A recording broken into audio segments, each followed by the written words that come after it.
Hi, this is Kate Berkner with Urban Fitness Twin Cities, and today Addie and I are here to show you an exercise that is perfect for pregnant ladies, but great for everyone else as well. So I'm going to have you start on your side, Addie.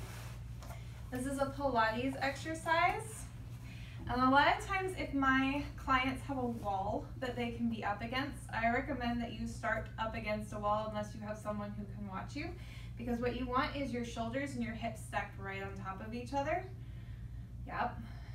And you want to pull those abs even with baby.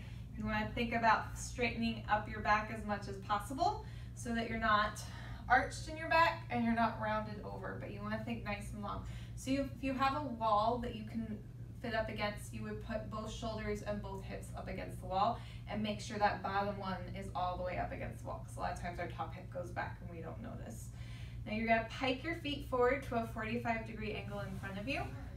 Yes, and when you do this, you want to keep both hips on the wall or keep them both stable so you have a good crease in your hips, so it's not your hips moving, but it's your legs moving, and then you've got this nice bend in your hip. Good. Now, we're going to do this with a flex foot on top. Yes, you can do it flexed or pointed. We're going to do flex today. And what she's going to do is she's going to reach that heel out and away from her to lift her leg up, and then bring it down.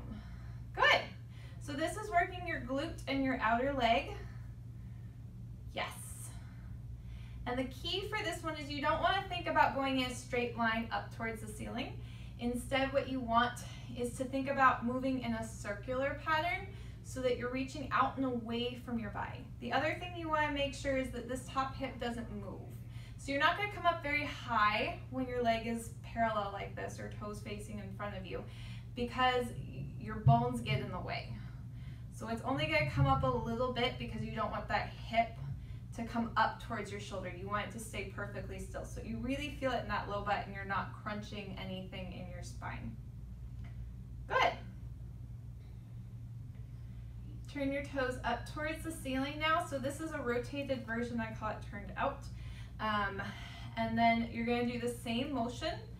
Your leg may go up a little bit higher, depends on your strength and your flexibility, but now you've put your leg in a position where it's actually able to go up higher, so it might, but the important thing is still that this top hip stays down and stacked right on top of the other one. If you're not doing this with a wall, be extra careful and make sure that top hip's not wiggling backwards and forwards. Good. So I recommend like 8 to 10 each side. If you're very new to this, maybe try 5 first. Do make sure you do the other side. And one other note is that when you're laying on the side like this, you do try and want to lift that bottom side up off the floor just a little bit. Yeah, which I forgot to have you do. But that way you're not sinking into your spine as you do that. That also makes it easier to stabilize your hips. Good. Great. So this is for the lateral leg and the glute. Yes, and okay. When you rotate your leg, you may also feel it kind of coming around the back of your leg and into your inner thigh. Okay, great. Thanks so much, and don't forget to hold your abs.